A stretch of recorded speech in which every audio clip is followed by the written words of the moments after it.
A diagnostic test assesses students' existing knowledge and skills, identifying gaps before instruction begins. It provides a baseline to track progress and helps teachers tailor lessons to individual needs.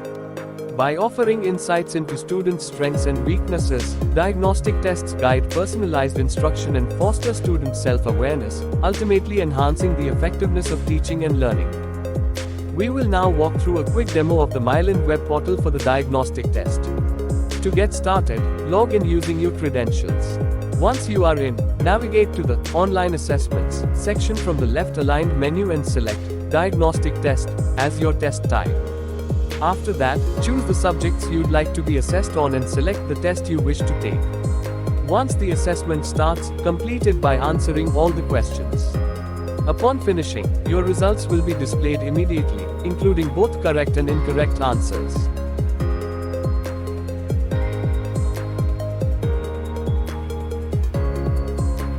Myelin will also provide detailed individual reports, offering insights for both students and educators. These reports help in identifying areas for improvement, making it easier to create personalized educational strategies tailored to each student's needs.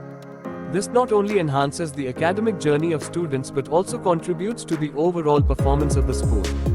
Thank you for watching this demo. We look forward to supporting your students' success in the diagnostic exam and beyond.